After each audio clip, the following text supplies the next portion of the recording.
He was a hobbit who had lived longer than any of his kind, a ringbearer granted passage across waters forbidden to mortals. But in the Blessed Realm, even the ringfinder could not escape the gift of Iluvatar. The question of what became of Bilbo Baggins after he sailed west on the White Ship in the Third Age has perplexed folks interested in Middle-earth's lore for years, for the Undying Lands were never meant to grant immortality to those whose very nature was to die. Today, we examine the final chapter of Bilbo Baggins' extraordinary life, his sojourn in Aman, and his ultimate fate in the land where even stones and waters were hallowed and stainless. To fully understand Bilbo's journey to the Undying Lands, we must first comprehend what the Undying Lands truly were and what they were not. The name itself, as the sources reveal, originated among men, specifically the Númenóreans, who envied what they perceived as the endless life of those dwelling in Aman. This was a profound misunderstanding, one that would ultimately lead to catastrophe. As the messengers of the Valar themselves declared to the Dunedain, it was not the land of Manwë that made its people deathless, but rather the deathless who dwelt therein who had hallowed the land, and mortal visitors would but wither and grow weary the sooner, as moths in a light too strong and steadfast. The continent of Aman lay to the west of Middle-earth, across the great ocean Belegaer, and contained both Valinor, the home of the Valar, and Eldamar, the kingdom of the Calaquendi. The island of Tol Eressëa, situated just off the eastern shore, was several times identified as the easternmost of the Undying Lands. Everything in this realm, from the stones to the waters, was hallowed and stainless, and there was no sickness, corruption, or withering. Yet this purity did not transform mortal nature itself. When the downfall of Númenor occurred in the Second Age 3319, following Ar-Pharazôn's doomed assault on Aman in his quest for forced immortality, Iluvatar himself intervened. The land of Númenor was destroyed and lost forever, swallowed by great waves into the abyss. More significantly for our understanding of Bilbo's fate, Iluvatar broke and changed the world. Arda's shape was transformed from flat to round, and Aman and Tol Eressëa were removed from the circles of the world forever, so that mortal sailors could never reach the Undying Lands again. Yet for the elves, a straight road remained, one that peeled away from the curvature of the earth and passed directly to Aman. This brings us to the extraordinary exception granted to certain mortals. A very few non-elves were known to have passed along this straight road, and Bilbo Baggins numbered among them. On 29th of September, Third Age 3021, the White Ship departed from the Grey Havens, marking the end of the Third Age itself. Aboard this vessel sailed not only the three Keepers of the Rings, Elrond, Galadriel, and Gandalf, but also two hobbits, Frodo Baggins, the Ringbearer, and Bilbo Baggins, the Ringfinder. Bilbo had already celebrated his 131st birthday, making him the oldest hobbit in the history of Middle-earth, a longevity that was itself unnatural, prolonged by his possession of the One Ring for 60 years. Why were these mortals granted passage? The sources provide a crucial answer. Certain mortals, who had played great parts in elvish affairs, could pass with the elves to Elvenhome, but this was strictly only a temporary reward, a healing and redress of suffering.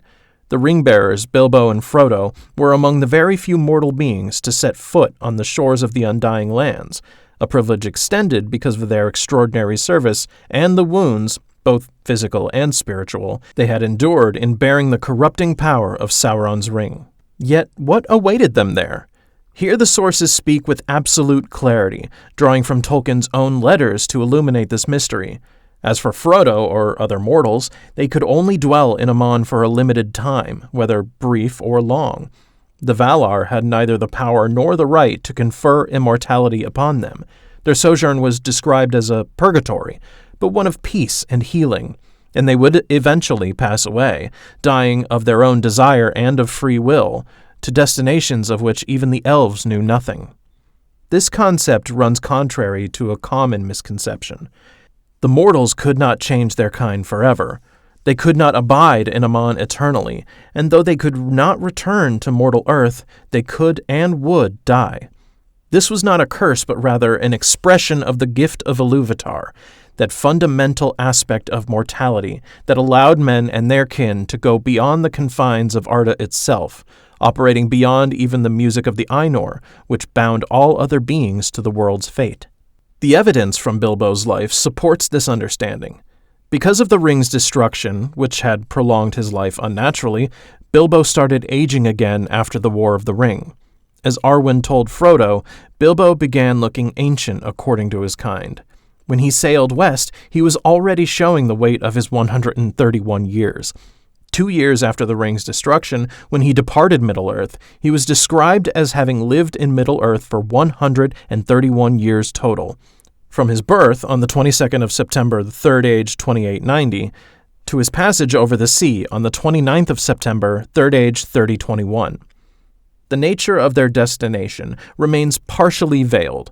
Scholars debate whether Frodo, Bilbo, and the later ringbearers Samwise Gamgee and Gimli arrived specifically at Valinor or at Tol Eressëa. Tolkien himself used Aman as an umbrella term for both Valinor and Tol Eressëa, and in his letters he wrote that those permitted to leave Middle-earth could seek Aman, the undying lands of Valinor and Eressëa. One particularly revealing passage describes Galadriel's lament and her prayer that Frodo might, as a special grace, be granted a purgatorial but not penal sojourn in Eressëa, the solitary isle in sight of Aman. Her prayer was granted, suggesting Tol Eressëa as the likely destination. What then was Bilbo's experience in this blessed realm? While the sources do not provide detailed accounts of his daily life in Aman, the framework is clear. He dwelt in a land of peace and healing, free from the corruption and withering that marked Middle-earth, surrounded by beauty that surpassed even the fairest corners of the world he had known. The Valar had brought to Valinor what beauty and light they had salvaged from the spring of Arda before the marring, and they had created new wonders, making Valinor even fairer than lost Almaren. In such a place, the aged hobbit could at last find rest. Yet rest for a mortal must eventually give way to the ultimate rest. The gift of Iluvatar, that death which allowed men and their kindred to depart from this world, remained Bilbo's inheritance. As the sources explicitly state, mortals in Aman remain mortal.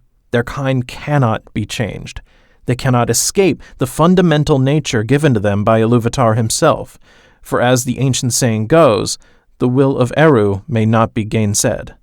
The sojourn of Frodo in Eressëa, and by extension that of Bilbo, was described as an extended form of the journey all mortal spirits must make. Eventually, they were to be gathered and depart from the world to a destination unknown even to the Valar. This is the crucial distinction between elves and mortals, one that defined the tragedy and the gift of the human condition.